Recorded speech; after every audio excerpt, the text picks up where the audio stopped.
Bismillahirrahmanirrahim. Assalamualaikum warahmatullahi wabarakatuh. Alhamdulillahirrabbilalamin. Wassalatu wassalamu ala asyrafil anbiya wal mursalin wa ala alihi wa sahbihi ajma'in. Rabbi yassir wa la tu'assir bi tamim wa bi khair ya karim. Kita jumpa lagi pada hari ini, di dalam live Uncle Sufyan Ismail. Uncle perkenalkan diri. Nama Uncle Sufyan Ismail, merupakan pengamal perundangan syariah di negeri Sabah atau lebih dikenali dengan Peguam Syar'i. So, hari ini kita akan membincangkan isu ataupun topik syariah di dalam undang-undang syariah mengenai hibah. So, apa soalan hari ini? Assalamualaikum. Saya biasalah moderator ini Uncle. Hari ini kita akan cerita pasal hibah. Hibah yang paling famous, yang selalu orang akan approach ialah first one is orang yang ada combined loan. Kenapa orang yang combined loan ni perlu membuat satu ikatan hibah? Kita tahu selalunya orang combined loan ni, dia buat combined loan adalah disebabkan oleh dia tidak mampu untuk loan secara bersorangan. Jadi dia perlukan dua penama. Selalunya dia akan menggunakan isteri sebagai penama yang kedua untuk membuat satu pinjaman perumahan, di mana dalam rumah itu mempunyai dua nama. Apabila dua nama bermaksud dua pinjaman dan dua juga insurans. Kenapa perlunya dua penamaan yang combined loan ni? Perlu membuat satu ikatan hibah. Sebab bila berlaku kematian salah satu daripada suami ataupun isteri itu, bagi yang meninggal tu bahagian dia tu akan menjadi harta pusaka. Inilah yang akan menjadi masalah kepada yang hidup, iaitu kalau suami itu yang meninggal, akan menjadi masalah kepada si isteri mengenai pinjaman yang separuh lagi, yang sepatutnya isteri itu meneruskan pinjaman, tapi yang separuh lagi bahagian tu telah pun menjadi harta pusaka. Bayangkanlah kalau suami isteri ni masih tidak mempunyai anak, di mana bapa mentua dia pun sudah meninggal dunia. So maksudnya harta pusaka ni akan diwarisi oleh adik-beradik si mati ataupun si suami. Jadi apabila ada waris asobah ilaih yang lain ni, inilah yang menjadi masalah kepada si isteri untuk menggantikan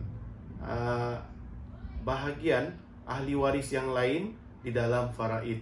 Bayangkanlah isteri ini cuma dapat 1/4 seandainya dia ini tiada anak. Yang lain tu akan dimiliki oleh ibu mertua ataupun ipar dua yang lain. Bayangkan waktu tu kamu beli rumah, tidaklah semahal di mana waktu rumah itu suami kamu meninggal. Jadi agak mustahil untuk kamu cover bahagian waris yang lain tu dalam bentuk tunai. Uncle bagi contoh lah. Kamu beli satu rumah ni dulu masa kamu laki bini buat loan, mungkin harga rumah ni 150,000 pada ketika dahulu lah, orang cakap 10 years ago. Tapi bila suami kamu meninggal, orang cakap 10 tahun sudah, rumah tu sudah jadi contohnya dalam 250,000. Maksudnya ada kenaikan 100,000 semasa rumah ini di value pada suami kamu tu ketika meninggal tu. Jadi bayangkanlah 250,000 kalau kita bahagi dua, lebih kurang ada 100 lebih ribu bahagian untuk harta pusaka. 100 lebih bahagian ni, kamu cuma ada 25% saja. Bayangkanlah kamu terpaksa cover lagi 100,000 terhadap ahli waris yang lain, iaitu mama mentua dan adik-beradik suami kamu yang sudah meninggal dunia.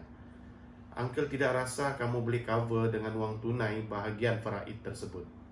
Jadi apa yang terjadi? Terpaksalah rumah ni dijual. Sedangkan kamu sudah memiliki rumah ni 10 tahun bersama mendiang suami kamu. Tapi oleh kerana pembahagian harta faraid ini yang berlaku, kamu terpaksa menjual rumah tersebut kerana ingin memenuhi tuntutan faraid.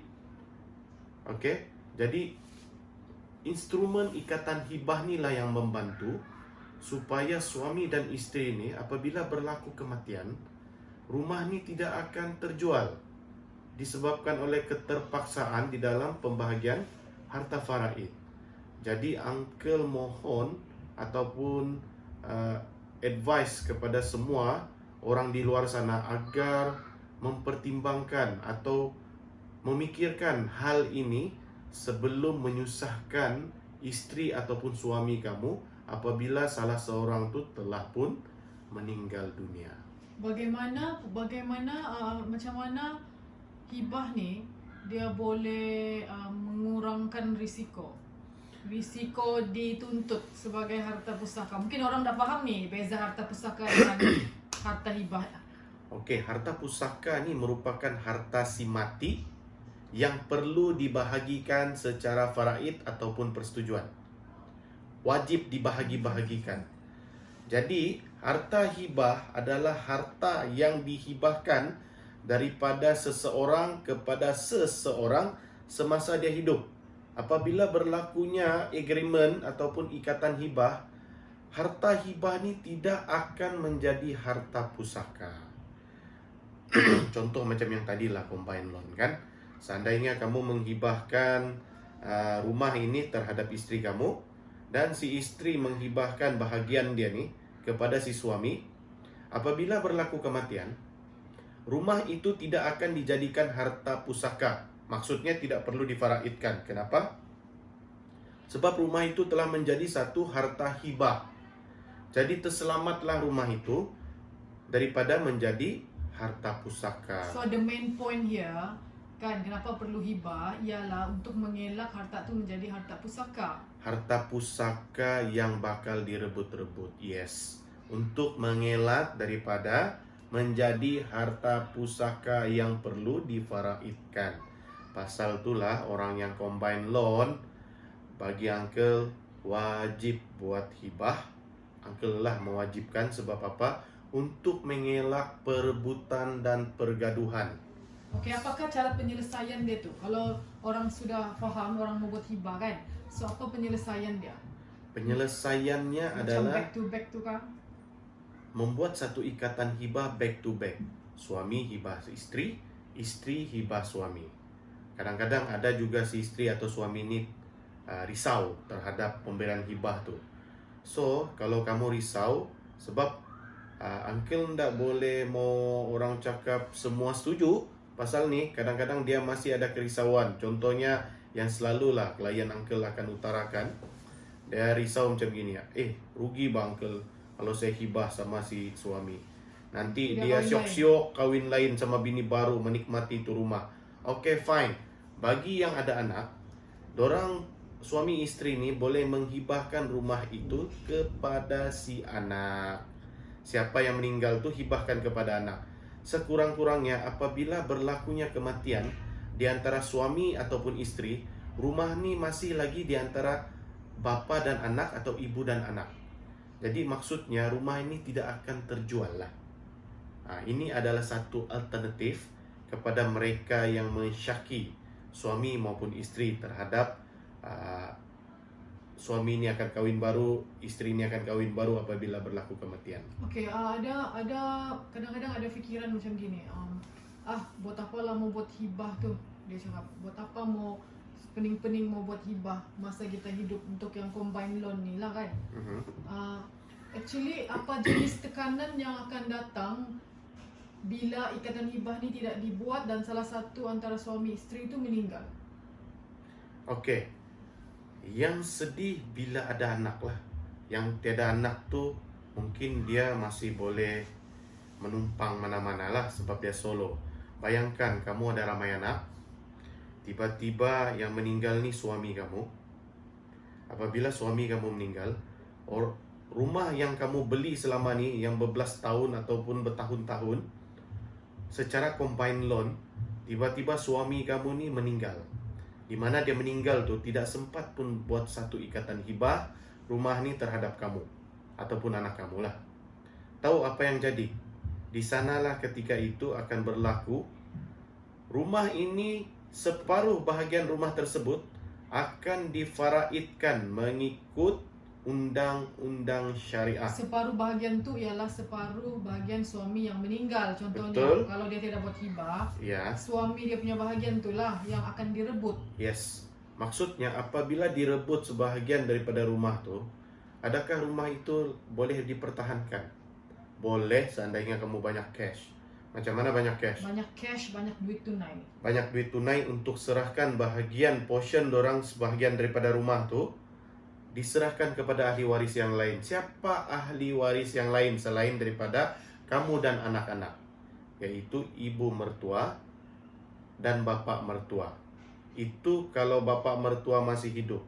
Seandainya bapa mertua telah meninggal dunia, maka ahli waris yang lain adalah ipar duai kamu, yaitu adik-beradik Kamu. kepada suami kamu.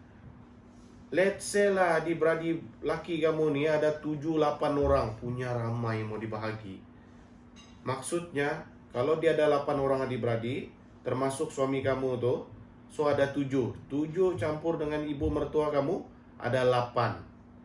Maksudnya di dalam pembagian harta pusaka ni, faraid ni, separuh bahagian tersebut hak seorang istri cuma 25% ataupun 1/4. Maksudnya 75% daripada nilai rumah kamu yang separuh itu adalah hak orang lain, yaitu mama mertua dan ipar-ipar duai. Bayangkanlah kalau kamu ada nilai rumah tu 100.000 lagi baki dia. Kita ambil yang 200.000 lah pada nilaian dia kan. Maksudnya ada 75.000 ringgit yang perlu kamu serahkan kepada ahli waris yang lain. Sedangkan waktu dulu beli rumah tu 100 lebih ribu pun kamu terpaksa loan secara combine. Inilah pula masa dia meninggal kamu terpaksa mengeluarkan 75.000 kepada ahli waris yang lain. Confirmnya kamu tidak ada duit dan terpaksa juga rumah itu dijual untuk menyerahkan wang tunai sebanyak 75.000 itu kepada ahli waris yang lain. Jadi adakah perkara ini kamu mahu terjadi kepada istri dan anak-anak kamu? Apa akan jadi lagi? Apa lagi yang akan jadi lebih teruk lagi kalau anak-anak tu di bawah umur 18 tahun? Okey, selalunya Anak-anak masih kecil. kalau anak-anak di bawah 18 tahun, hak dia ini difaraidkan dia masih di bawah jagaan pemegang amanah. Biasanya ibulah. Dia tidak masalah kalau kepada anak-anak nih. Bermaksud anak-anak nih dia ada bahagian dia juga. Selalunya proses pembahagian tu dia akan tertunda kan? Betul. Sebab apa? Dia akan melalui proses anak tu mencapai umur 18 tahun, barulah pembahagian tu boleh diserahkan kepada anak yang cukup umur. Jadi itu akan menjadikan keadaan ni lagi susah. Lagi susah sebab terpaksa tunggu dia umur 18 tahun. Especially kalau ada anak kecil kan? Betul. Jadi adalah mudah seandainya kamu memilih untuk membuat satu ikatan hibah. Apabila ada buat ikatan hibah, jadi apabila kamu meninggal dunia, harta hibah ini tidak akan dijadikan harta faraid. Okey, saya cuba ulang Kasih betul lah kalau salah dan kasih tambah. Okey, kalau suami isteri yang ada loan bersama sekarang ni kan, dorang ada 2 nama dalam SNP. Okey. Contohlah si Siti dengan si Ali lah. Ada 2 nama tu. Jadi dua-dua nama ni dorang ada insurance. Betul. Okay, so dorang punya loan dia kena cover oleh insurance. Ya. So orang selalu fikir bila si Siti meninggal, si Ahmad tak payah sudah bayar loan si Siti. Itu sebenarnya satu fahaman yang silap. Sebab apa? Apabila kita buat combine loan, orang yang meninggal itu sahaja yang akan di cover insurance. Yalah betul lah saya cakap tadi itu betul lah tu lah. Betul. begini, kalau Siti meninggal, Aha, loan Siti tu akan di cover oleh insurance. Betul. Jadi Ahmad dia tak payah bayar sudah loan si Siti tu. betul, tapi dia Ya, mesti bayar lagi. actually dia mesti bayar apa? Yang dia punya loan punya bahagian dia Iyalah perlu si bayar. Ahmad punya loan sendiri dia bayar sendiri lah. Betul. Yang si Siti ni kalau contoh lah Siti meninggal, jangan cakap Siti lah, Ahmad lah, si suami lah. Kalau si Ahmad meninggal, bahagian Ahmad tu tak payah bayar sudah. Ya, sebab- Loan sebab dia ada insurance. Betul. Bahagian Siti tu je lah yang dia kena bayar sendiri. Ya, Jadi sebab dia ada insurance, jadi bebaslah dari hutang. Si Siti Betul. bebas dari hutang si Ahmad tu. Betul. Orang selalu fikir dia sampai situ je. Dia senang hati sudah. Sebab loan tu sudah tercover, dia cakap. Itu lah buat apa mau buat hibah. Itu fikiran orang. sebenarnya yang cuma cover cuma separuh. Cuma nanti dulu, dia hanya cover insurance saja. Dan baki pinjaman tu. Yang jadi isu sekarang, harta suami tu dia jadi harta pusaka kalau Betul. tiada hibah. Iya. Okey, bisa sambung dari situ.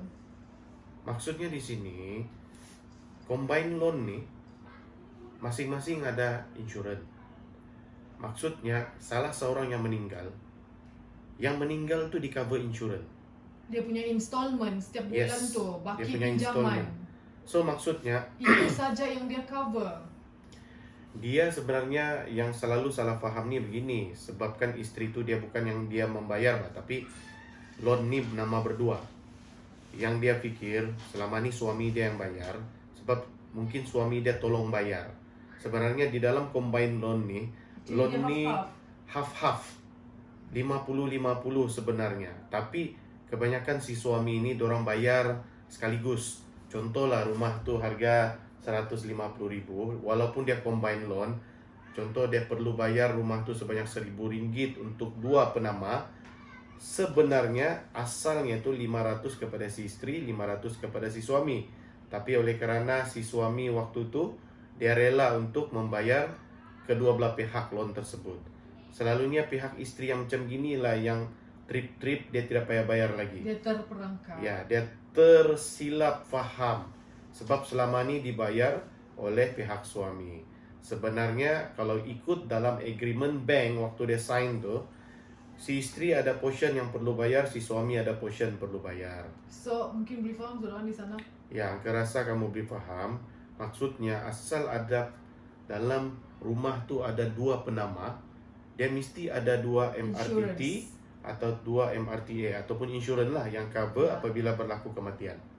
So, dia hanya cover installment. Dia tidak cover pemilikan. Betul. Dia cover pemilikan tu, baki hutang tu ada separuh lagi maksudnya. So yang baki separuh tu perlu diteruskan. Yang menjadi masalah sekarang ini adalah separuh bahagian yang sudah di cover insurans yang menjadi harta pusaka ni. Inilah yang akan menjadi perebutan di dalam pembahagian faraid. Memang kalau jadi harta pusaka memang akan dibahagi-bahagikan Betul. mengikut faraid. Itulah itulah hibah tu, instrumen hibah tu relevan. Instrumen hibah ni lah yang paling fleksibel digunakan supaya kamu boleh merancang untuk harta kamu yang masih dalam loan tapi cover insurance ni untuk diserahkan kepada orang yang tersayang, yaitu suami, istri ataupun anak-anak bagi yang mereka yang ada anak. Bagi yang tiada anak tu lagi lah perlu. Okey, nanti Sebab- kita satu-satu kita cerita. Mhm. So lepas harta tu menjadi harta pusaka, bahagian suami tu akan dibahagikan mengikut faraid kan. Betul. Jadi di sanalah isteri tu nanti dia terpaksa kalau mahkamah suruh bayar cash, wang tunai, Dia mesti bayar bahagian cash. suami dia tu dia terpaksa Bukan bahagian suaminya, bahagian Bahagian- keluarga suami dia. bahagian keluarga suami dia yang mau menuntut tu lah kan. Yes. Itu dia terpaksa sediakan Wang duit tunai. tunai, duit Yes. tunai. Seandainya dia tidak mampu untuk bagi wang tunai, maksudnya mahkamah akan arahkan rumah itu dijual. Hasil jualan itu dibahagikan mengikut faraid. So di sanalah drama dia tu. Ya, rumah pun terjual. So, kamu istri yang tinggal ni terpaksalah cari rumah baru. Waktu tu rumah baru, kalau dulu kamu beli 150, masa zaman sekarang tu mungkin dalam 250 lah. makin mahal. Dan satu lagi, kamu mungkin tidak akan dapat rumah di mana yang kamu mahu tuh. Actually benda yang paling kita sebagai orang perempuan ni mau elak ialah semasa kita kena bayar tu. Bayar bahagian suami kepada ahli waris tu. Betul, itulah yang kita cuba Elak. mau elak. Jadi cara untuk mau elak mengeluarkan uang tunai yang begitu banyak semasa kematian adalah ikatan hibah. Jadi kamu laki bini bagi yang combine loan tuh berbincanglah sebaik-baiknya supaya membuat satu ikatan hibah sebelum berlakunya kematian. Harap-harap belum faham lah kan? Uncle harap faham lah sebab untuk yang combine loan nih paling banyak kontak Uncle untuk faham. Sebab Orang tak kebanyakan orang pasangan muda nih memang dorang beli rumah combine loan. Sebab kalau tidak combine loan dia punya komitmen tuh tinggi. Sebab rumah sekarang nih kalau teres kebanyakannya dekat 300.000 ke atas. So agak mustahil untuk Mustahil satu. loh ada 300.000 sekarang. Yes, maksudnya terpaksa combine loan suami dan istri untuk memiliki rumah yang bernilai 300.000 lebih ke atas. Okey. Seterusnya apa lagi soalan kita? Harap-harap orang faham lah kan? Ya. Apa yang tadi anak saya tuh dia mandi-mandi. Biasalah kan kalau ada family ini. Jadi harap-harap orang faham lah tuh kan pasal combine loan tuh. Ya. Kalau orang lain yang dengar, contohnya keluarga-keluarga yang lain yang dengar, mesti dong menuntut nih kan? Mestilah, siapa yang tidak mau duit? Kebanyakannya orang mau harta. Instant money, orang cakap gugur durian runtuh lah orang cakap. Mesti dong akan macam si Anu tuh meninggal tuh, si Anu tuh kerja kerajaan tuh kan, mesti dia buat combine loan tuh kan dia bilang. Ya, kebanyakan gitu. Yang shocknya kan, dorang akan selalu yang Uncle dengar lah. Ini hukum, ini faraid, kita mesti ambil hak kita. Iya. Waktu tuh dorang Rezeki. akan betul-betul cakap hak. Tapi masa Uncle klaim untuk nafkah anak terhadap waris dorang, semua bersilat. Semua mau mengelak. Tapi bila dapat harta, semua cakap hak. Tapi bila Uncle tuntut nafkah anak, di sanalah dorang bersilat. Okay, one more thing. Uncle mau bagi satu tips lagi bagi istri-istri yang insiden macam begini nih, di mana ipar duai dia berhak untuk menerima faraid. Yang beginilah punya cerita. Dia tidak anak laki kan, maksudnya ipar duai dia boleh dapat harta faraid. Pastikan kamu counter balik untuk menuntut nafkah anak. Kamu ada anak kecil, dia sudah ambil harta faraid, pastikan kamu tuntut nafkah. Sebab suami kamu sudah meninggal, kamu layak menuntut nafkah kepada ahli waris yang mendapat faraid. Jadi penerima faraid itu jangan terlampau happy lah. So that mean kamu masih lagi. Itu kalau dong jumpa you lah lai. Iyalah, harap pandailah cari peguam yang pandai yang counter balik sikit, lah. Ya. yang pandai lawan sikit. Jadi kita sambung lah kan. Oke. Golongan kedua nih yang famous juga, Mhm. yang ramai juga orang approach kan, pasangan yang mempunyai anak perempuan saja. Oke, bagian faraid seorang perempuan ialah separuh kan. Untuk seorang anak. Tapi Lepas untuk tu, 2 orang anak nih, dia kalau akan lebih dari 2/3. seorang perempuan, 2/3 dan dikongsi Semua sama rata lah. Kalau dia ada 3 orang, ada 4 orang, 2/3 itu dibagi rata lah. jadi milik istri hanya 1/8. 1/8 sebab ada anak. So ibu dan ayah 1/6. 1/6. Yes. Jadi jika ibu dan ayah ini tiada bahagian, jadi Maksudnya yang tidak bahagian tuh bapa mama si lelaki itu lah tu meninggal kan? ya. Meninggal Dia jadi akan naik pergi parduai. Jadi harta-harta itu akan diwarisi oleh adik-beradik Si suami yang meninggal tadi itu. Sama juga lah macam yang Yang Uncle cerita tadi itu. Ya. Jadi keadaan ini jadi lagi susah bila kemungkinan jadi pertembungan harta di antara Yes. hak dan keperluan. Ya, inilah yang selalu jadi masalah apabila harta faraid ini ada diwarisi oleh ipar duai. Itulah yang selalu jadi gaduh. Sebab yang ipar duai ini dia berhabis mau dapat tuh harta. Sedangkan isteri dan anak-anak nih sangat takut rumah mereka yang dorang pertahankan selama ni Kita jangan itu pakai rumah saja. lah, kita pakai tanah lah sekarang. Contoh Uncle lah. lebih suka ambil rumah sebab bukan semua orang ada tanah, tapi kebanyakan orang ada rumah. Tanah ni mungkin certain person saja yang orang cakap ada tanah. Macam mana kalau rumah tu, contohlah suami isteri kan, nama rumah tu satu nama aja, satu penama. Okey. Si nama bapak aja contohnya. Nama si suami.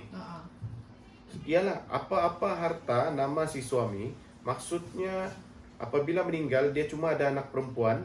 Contohlah dia ada satu anak perempuan atau dua anak perempuan lah. Dan bapa dia ni sudah tiada, si suami ni. So maksudnya di sana adik-beradik si mati ni atau yang suami ni yang sudah meninggal dunia pun ada hak.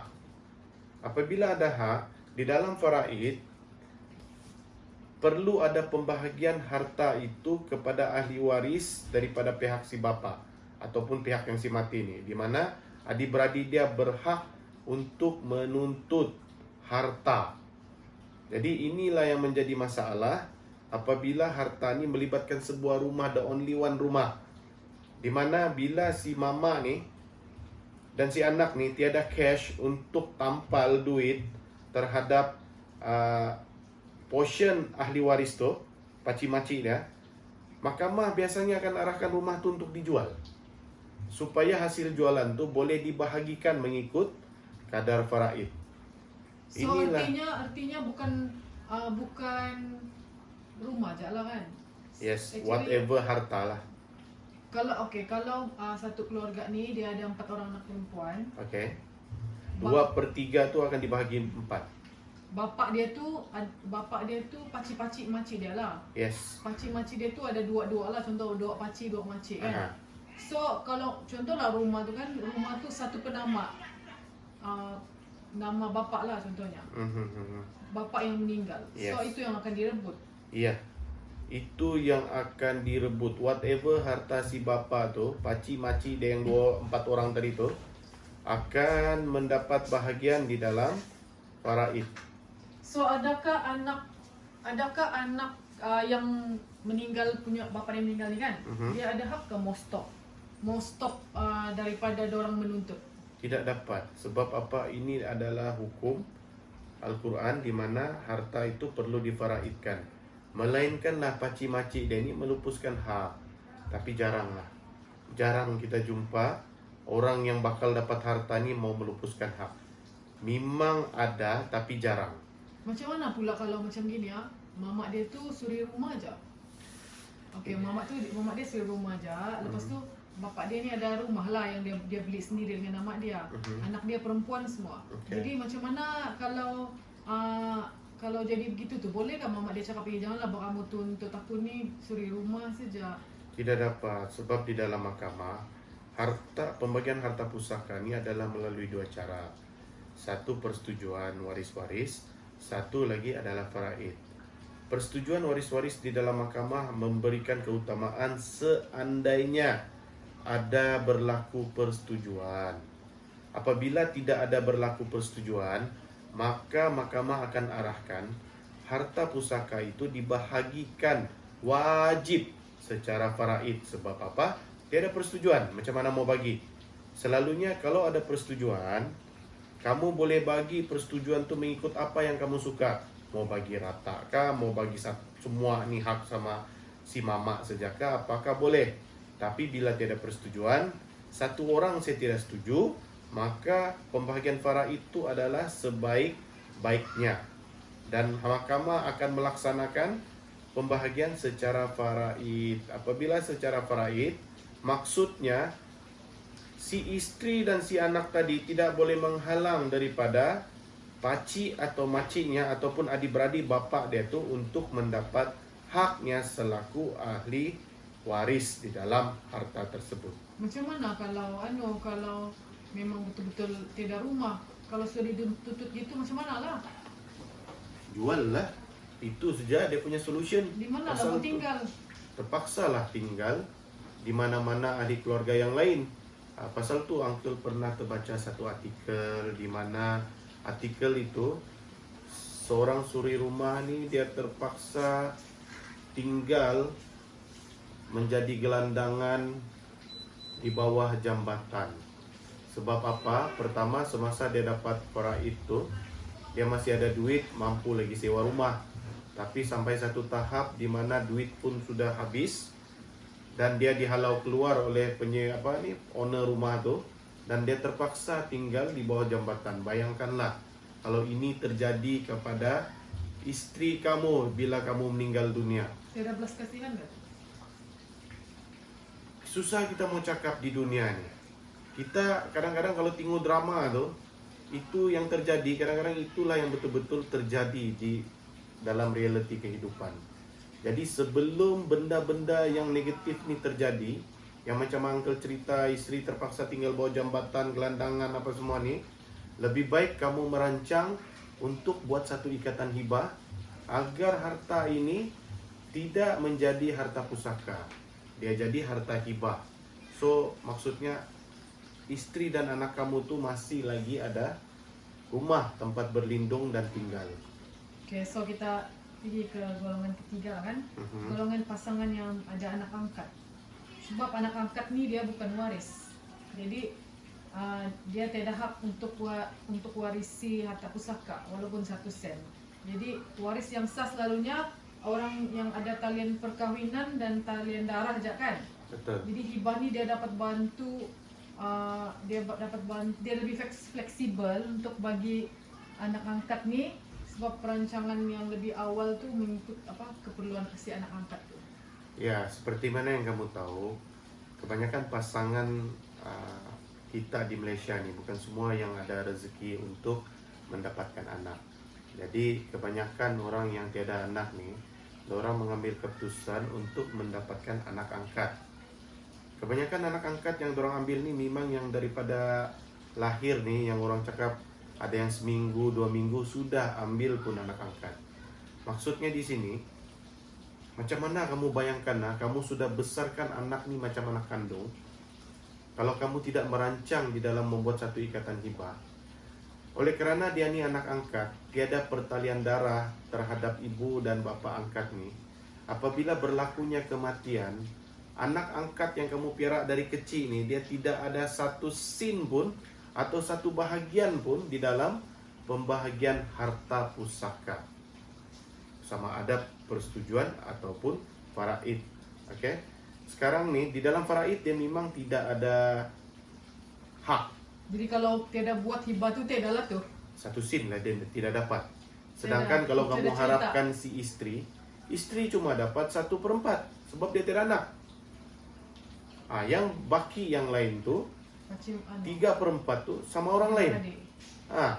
Jadi bayangkanlah anak yang kamu pelihara dari kecil, yang kamu orang cakap menatang minyak yang penuh, tapi tiba-tiba bila dia sudah membesar sedikit, kamu meninggal dunia, dia tidak dapat apa-apa. Yang jaga masa tua pun kali ya. Iya, jadi kamu tahu dia ini anak angkat. Jadi maksudnya kalau kamu sayang dia dan kamu merancang untuk harta kamu nih dia dapat, dan dia boleh menikmati supaya dia boleh jaga bini kamu, kan bila sudah tua, kamu buatlah satu ikatan hibah supaya anak angkat nih pun dapatlah juga harta yang kamu rancangkan untuk bagi sama anak angkat nih. Oke. So seterusnya pasangan yang sudah kawin tapi belum ada anak. Ya. Pasangan yang sudah kawin tapi belum ada anak. Oke, pasangan yang sudah berkahwin tapi belum ada anak. Jadi kalau suami meninggal dulu, istri ada 1/4, betul kah? Betul. 25%. Yalah 1/4 atau Hak 5% lah. lah. Baki dia tuh dia terpaksa kongsi dengan waris Yang lain. asabah, betul kah? Iya, asabah lain lah. Maksudnya orang yang lain yang berhak. Siapa lain yang berhak tuh? Selalunya ibu mertua, bapak mertua lah. Kalau bapak mertua dia tiada, sudah meninggal dunia, maksudnya adik-beradik ataupun ipar-ipar dia akan berhak untuk menerima harta faraid. Jadi kenapa suami perlu bagi hibah kepada isteri dia ni? Ialah supaya isteri dia tu dapat melangsaikan tanggungjawab lah atas untuk kelangsungan hidup dia. Ya, bayangkanlah, contohnya kamu ni baru kahwin. Suami ini dia tidak membenarkan si istri untuk bekerja. So maksudnya istri ini suri rumah lah yang tiada pendapatan. Coba kamu bayangkan, kamu belum ada anak. Tiba-tiba kamu meninggal dunia. Dan yang meninggal nih, suami ini, bapak sudah tiada, tinggal ada mama. Maksudnya di sini, apabila meninggalnya suami itu, orang yang berhak menerima harta pusaka itu ialah adik-beradik si suami itu dan ibu si suami, selain daripada istri dia lah. Yang kesian istri dia ni cuma dapat 25% saja. 75% tu ataupun 3/4 daripada nilai harta tu adalah dimiliki oleh ipar duai ataupun keluarga suaminya. Jadi contohlah kalau dia ada anak angkat, dia tak kasih hibah lagilah dahsyat. Macam yang cerita tadi, anak angkat tidak dapat, istri cuma dapat 25%. Jadi adalah isunya sekarang nih di sini adalah isu rumah nih. Contohlah rumah. Rumah tu dibeli oleh si suami, di mana itulah satu biji rumah saja yang ada. Bayangkan si istri cuma ada portion 25%, 75% dimiliki oleh adik-beradik si suami. Apa jadi pada rumah tu? Adakah kamu rasa istri yang suri rumah ni dia ada cash 75%? Bayangkanlah kalau rumah tu dibeli dengan nilai harga, contohlah rumah itu bernilai 1 juta. Itu tidak mustahil kan, kebanyakan orang yang beli rumah 400-500 ribu pada zaman dahulu. Nilai sekarang Mungkin boleh mencecah 1 juta ringgit. 1 juta ringgit maksudnya kalau 75%, maksudnya 750 ribu si istri itu perlu sediakan. Wah, siapa yang tak mau anu tu? Untuk diserahkan kepada ahli waris yang lain, yaitu asabah tu ilaih, yang memiliki yang bakal memiliki harta tu ialah ipar duai dia dan ibu mertua dia tu. Jadi apabila keadaan demikian berlaku, maksudnya hakim terpaksalah mengarahkan rumah itu untuk dijual. Hasil jualan rumah tersebut barulah dibahagikan mengikut nisbah faraid. Jadi kesianlah bini itu pun tiada rumah lah sudah, terpaksa bawa anak angkat ni balik kampung. Syukurlah kalau istri itu ada kampung. Bayangkanlah kalau kamu nikah nih yang anak yatim piatu, dia mau pergi mana? Jadi kalau kamu rasa kamu kawin dengan anak yatim piatu, anak tunggal yang tiada adik-beradik, bila kamu kawin tuh kamu fikirlah untuk hibah harta tuh kepada istri kamu. Kesian dia, sudahlah tiada keluarga, sudah kamu meninggal sebatang kara lagi dengan anak angkat kamu. So fikirkanlah supaya membuat ikatan hibah bagi pasangan yang sudah kahwin tapi belum ada anak. Okey, Yes. Sekarang kita discuss lagi orang yang berpoligami. So isteri itu selalunya akan berkongsi sebahagian 1/8, kan? Ya, So, 1/8 tu dibahagi semua istri-istri yang ada. So jika ada satu isteri dan ada anak, Mhm. maka 1/8 istri. dibahagi antara mereka tu lah, kan? So Ya. kalau 2 isteri 1/16. Betul? Kalau 3 1/24. 1/24. Jadi kalau ada 4 pula dia jadi 1/32. 1/32. Jadi semua isteri ni dia ada hak yang sama atas harta pusaka walaupun berbeza tempoh perkhidmatan. Ya, walaupun berbeza tempoh perkhidmatan yang dimaksudkannya, tempoh dia kawin sama laki dia itu. So walaupun isteri baru kahwin setahun, dia juga ada hak atas rumah yang didiami oleh isteri pertama Yes, ataupun isteri dalam kedua harta kah? pusaka dia tidak tengok seniority. Kenapa lah bini pertama 20 tahun, bini keempat tu baru 5 hari, tiba-tiba laki meninggal. Di dalam pembagian harta faraid dia sama saja darjat dan nilai. So Maksudnya- mengikut daripada yang selalu jadi, Ya. poligami inilah yang sangat bermasalah bila ada tiba masa untuk urus harta warisan ni. Biasalah, bini pertama dia pikir dia lah yang paling berhak untuk Paling banyak dapat. paling banyak dapat. Sebenarnya di dalam hukum faraid, nilai seorang istri di dalam faraid itu cuma 1/8. Jika laki kamu ni ada 4 bini, maksudnya istri itu cuma ada 1/32. 1/32. Itu sahaja nisbah yang istri itu dapat, sama ada dia istri pertama, istri kedua, istri ketiga, ataupun istri keempat. Dan anak pun sama. Janganlah minta puji kepada istri pertama punya anak sulung pun dia paling berhak. Tidak. Taraf kamu sama di antara anak-anak yang lain. Bini pertama punya anak kah? Bini kedua punya anak kah? Bini ketiga punya anak kah? Bini keempat punya anak kah? Sama. Yang membezakan cuma jantina. Yang laki-laki dapat 2 bahagian dan yang perempuan dapat sebahagian. Itulah maksudnya. Jadi Ya. artinya hibah ni ialah satu penyelesaian lah Betul. supaya dapat membuat pembahagian Secara mengikut keperluan. sama hak-hak yang sepatutnya Ya. dari segi kacamata suami itu. Iyalah, kamu ikutlah dia punya tempo perhikmatan pada yang mereka nih yang banyak bini. Boleh pakai tempo perkhidmatan? Iyalah, kalau kamu orang cakap menghargai bini yang pertama sudah lama berhikmat tuh, bagilah dia lebih. Kan? Nama pun poligami. Orang yang berpoligami ini orang yang mampu. Kalau kamu rasa kamu tidak mampu, jangan berpoligami, biar satu. So bolehlah bagi harta itu sama bini pertama. Tapi kalau kamu berpoligami, maksudnya kamu mampu, bagilah istri-istri kamu tuh. Boleh gak hibah? Boleh gak hibah apa nih? Tapuk-tapuk. Jangan bini kedua tahu. Sebenarnya hibah tapuk-tapuk nih tiada masalah. Sebab dalam rukun hibah, yang penting ada pemberi, ada penerima, ada ijab dan kabul, ada saksi, dan ada qada. Itulah rukun hibah.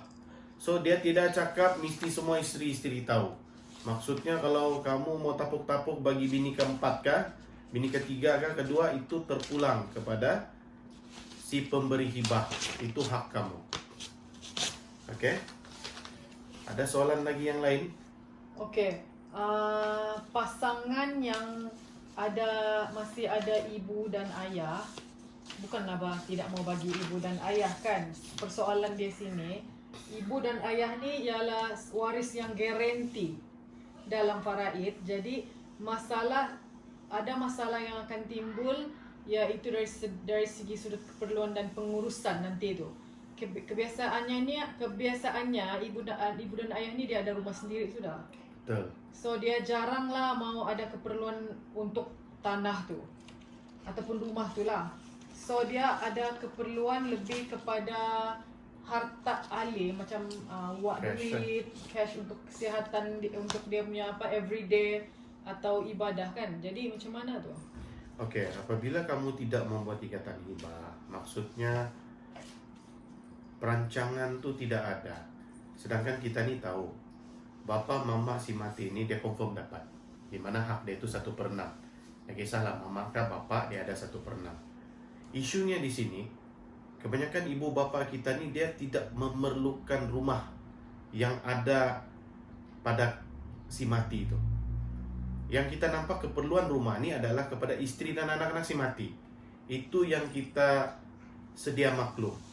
Jadi ikatan hibah ni dia boleh kamu rancang di mana hak yang sepatutnya untuk si ayah dan si ibu ni kita boleh bagi dia cash. Sebab mama bapa ni dia lebih memerlukan untuk beribadah. Apa ibadah? Maksudnya untuk mengerjakan umrah ataupun haji. Dan yang selebihnya itu dia perlukan cash bagi persediaan si ibu bapa ni untuk menerima rawatan di hospital-hospital.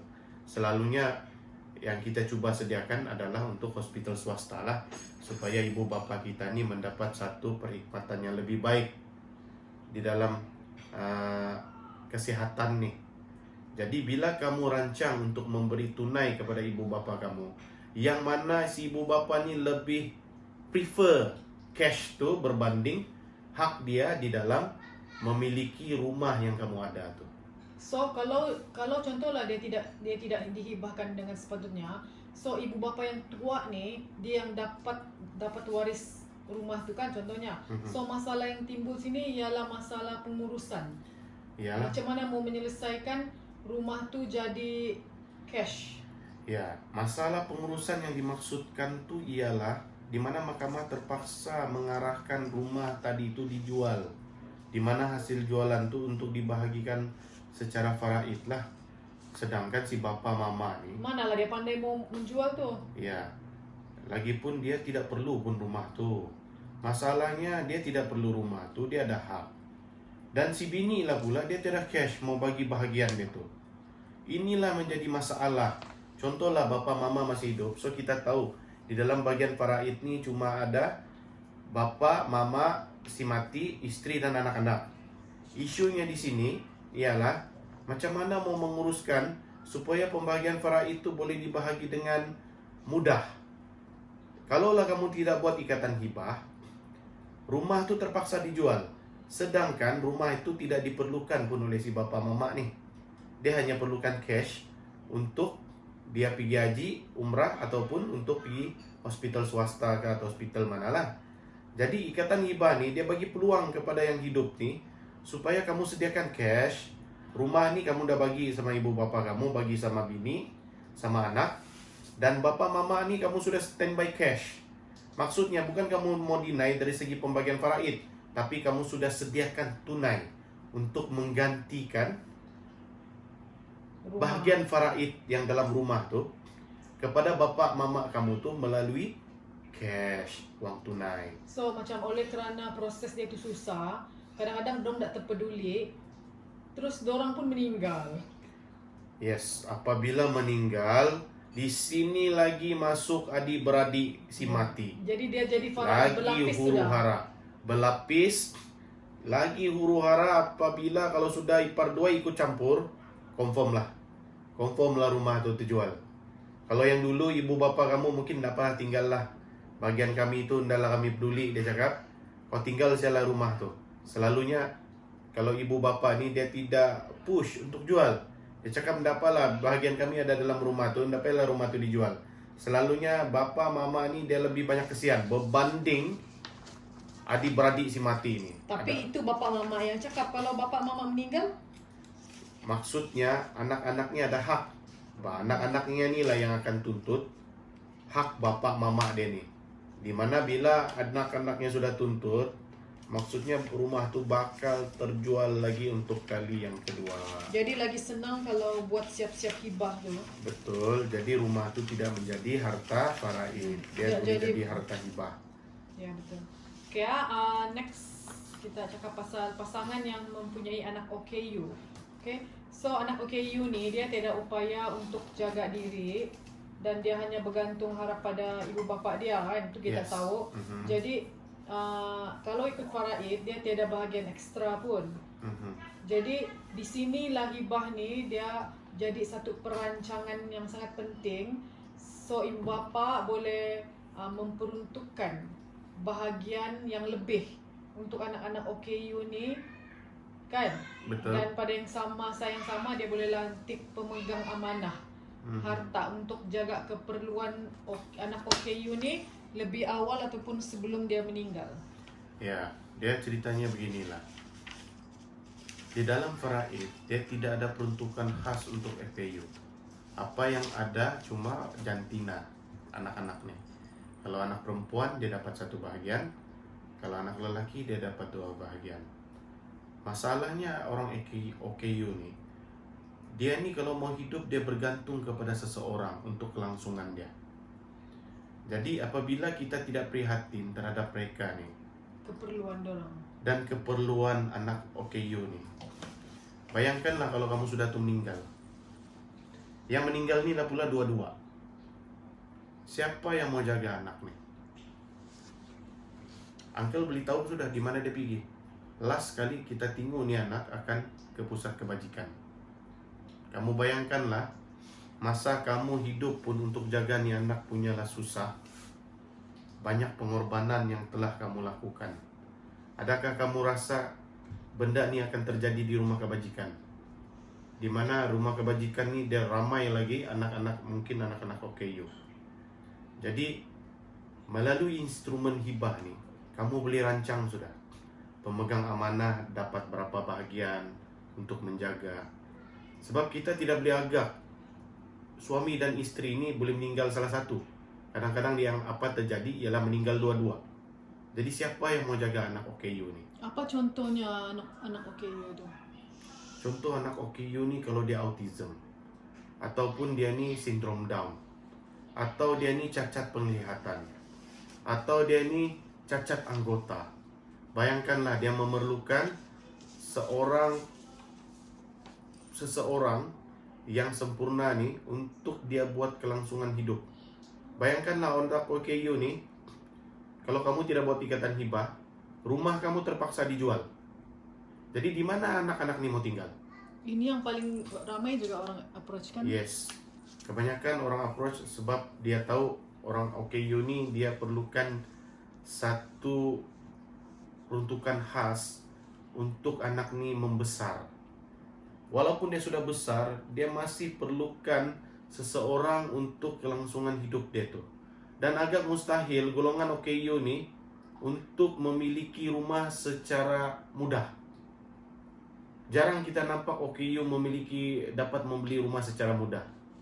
Jadi di sinilah fungsi ikatan hibah ni untuk ibu bapa tu, kalau mau tunjuk kasih sayang dia rancanglah macam mana supaya anak OKU ni boleh berkelangsungan hidup di dalam pemberian hibah.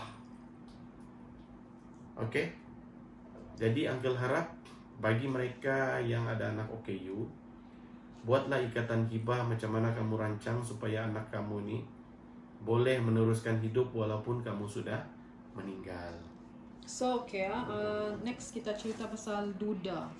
Duda yang mau berkahwin dengan Muda. pasangan yang pasangan lebih muda lah. Jadi sesetengah anak duda ni dia ada berfikiran yang harta bapa dia ni yang bakal direbut. yang diperolehi masa hayat arwah mama dia. Itulah yang nanti akan direbut oleh mama tiri dia, dorang punya fikiran. Jadi itulah di sinilah bagaimana keperluan hibah ni dia sangat penting untuk mengelak situasi yang macam begini, yang of course akan menyusahkan hubungan antara anak sama ibu tiri. Okey. Uncle boleh cakap 98% lah. Semua lelaki yang berkeinginan untuk kahwin lagi ni, yang muda ni, setelah kematian isteri ni, anak-anak dia mesti akan berprasangka isteri muda ni pisau cukur. Confirm punya. Protes. Sebab diorang fikir, kenapa ni beliau boleh dapat yang muda ni. Jadi cara dia supaya keadaan ini tidak lagi keruh, sudahlah kamu kahwin muda, anak-anak tuduh ataupun dia beranggapan yang bini muda ni mau kamu ni kerana uang, kerana harta yang ada. So, bagi membuktikan terhadap anak-anak kamu perkara itu adalah khilaf ataupun silap, kamu perlu membuat satu ikatan hibah terhadap semua harta-harta yang kamu perolehi dengan mendiang isteri kamu tu untuk dihibahkan kepada si anak. Jadi bila kamu berbuat demikian, barulah orang cakap perkahwinan kamu tu memang perkahwinan yang original cinta. Anak-anak ni ndak akan tuduhlah yang kamu ni kahwin pasal isteri muda ni mau duit. Jadi adalah wajar kalau duda ni yang mau kahwin muda ni membuat satu ikatan hibah supaya anak-anak dia ni tidak beranggapan seperti yang Uncle cakap ni. Boleh juga Apa kasih itu? tahu begini. Pak, kamu kahwin lagi, mesti hibah lo kami. Jadi anak-anak tu, mana bapa dia ni yang mau kahwin muda ni, kamu request lah bapa kamu supaya hibahkan harta pencarian semasa sama mendiang mama kamu tu dihibahkan kepada anak-anak. Oke? Kalau enggak cakap kami protes ini. Yalah tuh. Jadi oke, next, orang yang bakal menunaikan ibadah haji atau umrah. Sebab ini keperluan untuk meninggalkan keluarga, untuk memastikan dorang tenang lah Pak dalam menumpukan perhatian untuk mendapatkan umrah atau haji yang mabrur lah kan. Iya. So macam perancangan yang baik ni dia ambil masa. So persediaan awal mungkin mula dari kursus haji atau umrah tu sejak pun sudah boleh buat ikatan hibah. Ya, sebab macam gini lah. Kebanyakan orang yang mengerjakan haji dan umrah ni. Haji lah bagi kita cakap kan. Okey, paling senang haji lah. Ah. Atau umrah lah. Haji lah. Haji lah haji. Kebanyakan orang tua-tua ni, dia sangat mengharapkan kematian dia tu berada di Mekah. Itu kebanyakan yang orang doa lah kalau orang tua-tua, untuk supaya dia rasa dia ingin mendapatkan satu keberkatan, ataupun kalau boleh biar meninggal di Mekah. Dia mengimpikan meninggalnya tu di Mekah. Jadi buat ikatan hibah tu supaya dia membuat ikatan hibah ni supaya dia ni tenang. Dia risau juga apabila dia meninggal betul-betul doanya dimakbulkan, mati di Mekah ni akan menjadi satu isu lagi yang berada di tanah air ni. Contohnya, kalau aku meninggal di Mekah, macam mana lah ni anak-anak nanti pasal harta ni bergaduh.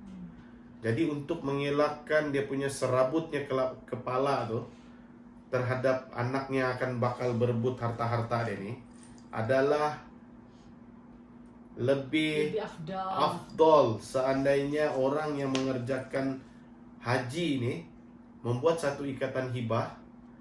Jadi bila dia mengerjakan haji dengan berdoa untuk meninggal di Mekah tu tenang. Dia cakap, aku sudah selesai dunia punya hal, saya sudah buat ikatan hibah, insya-Allah tiada yang mau berebut-rebut lagi. Anak bini pun sudah ada hak masing-masing. Jadi kalau dia nak meninggal macam mana tu? Tidak masalah, sebab ikatan hibah ni untuk kepada bapa kepada anak, dia boleh tarik anytime selagi mana dia masih hidup. Tiada masalah. Tidak masalah kan? Tidak masalah. Cuma jangan tarik balik sama bini lah, itu buruk siku. Tidak ada.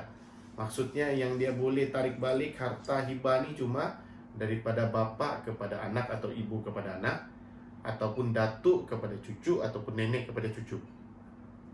Itu saja hibah yang boleh tarik balik semasa hayatnya. Macam mana kau mau tarik balik kalau tidak hayat? Itulah ada orang tanya uncle, kalau bapak saya sudah mati, dia boleh tarik balik ke tu hibah. Aduh. Nanti kau yang terkejut dia tarik balik kalau hibah. Kalau dia cakap saya tarik balik, bertempiaran lari kan. Maksudnya itulah.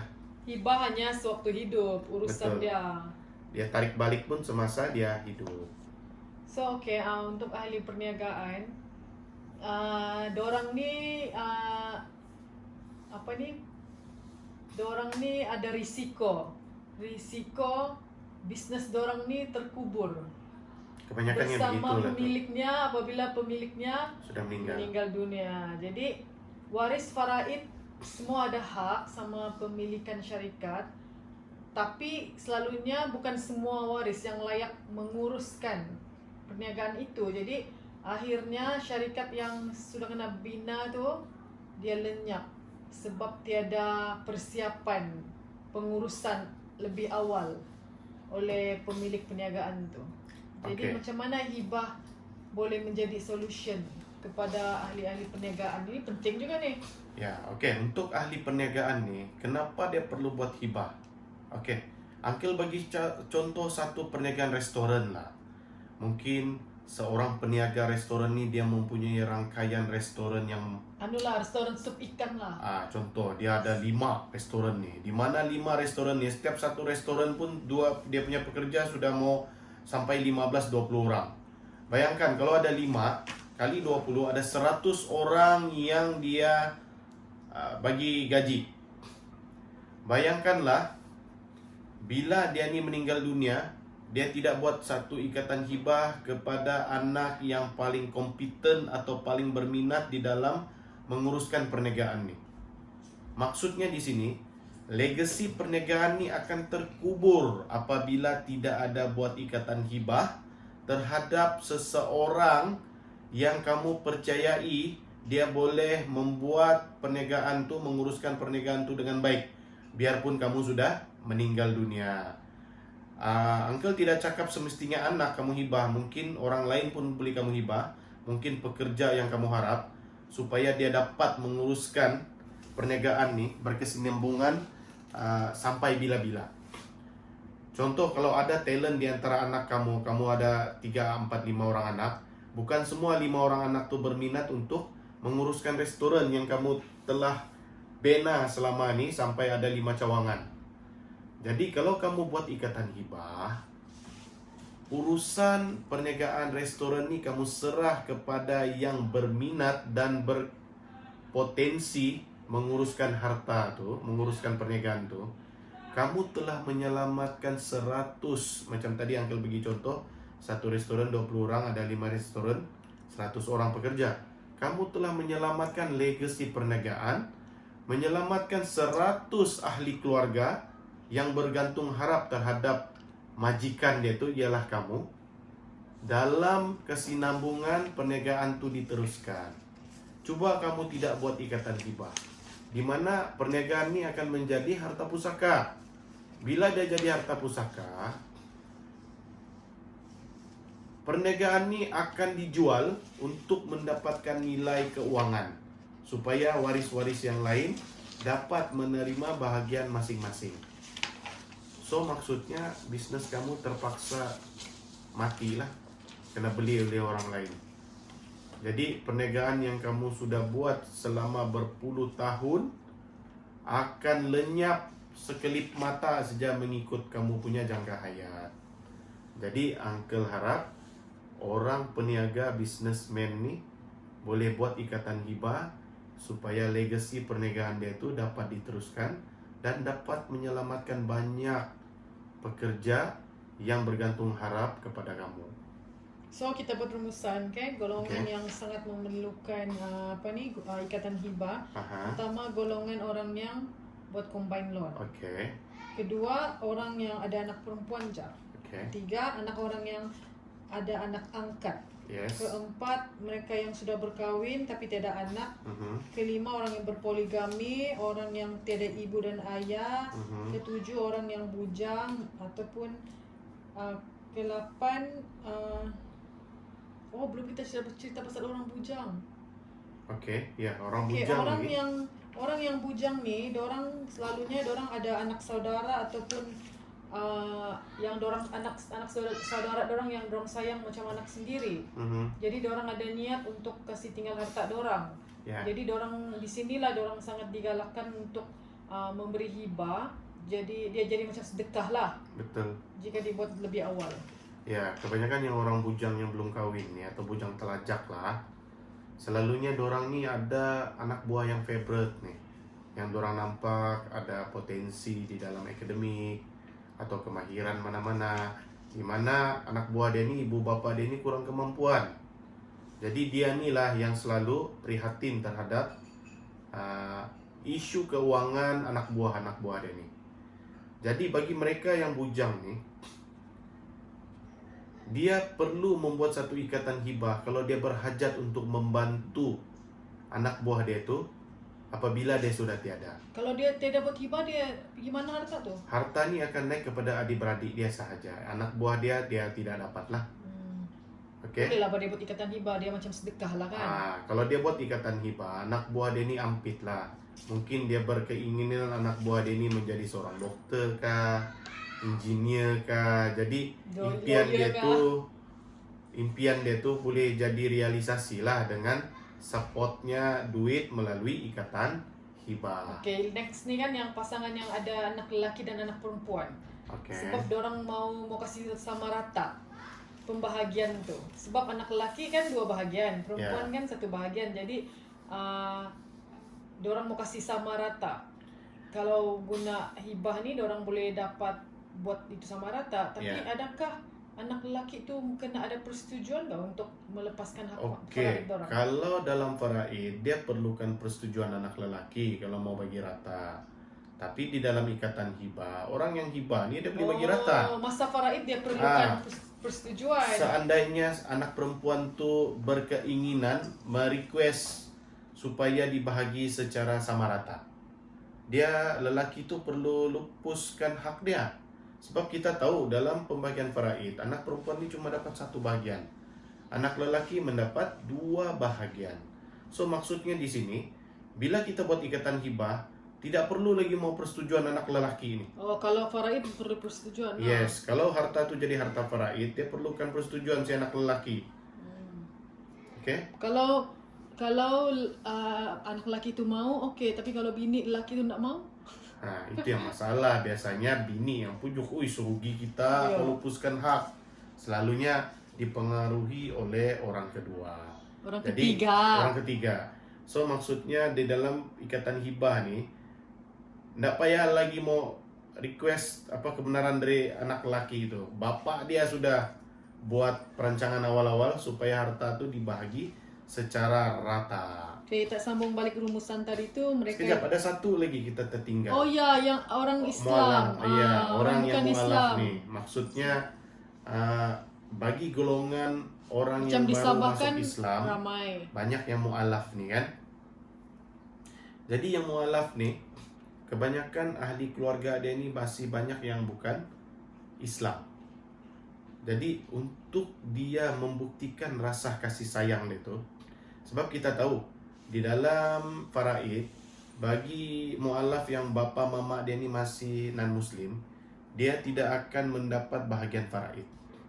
Di mana bahagian faraid bagi seorang mualaf adalah kepada istri saja kalau dia bujang lah. Kalau dia bujang tu harta dia tu 100% kepada Baitul Mal.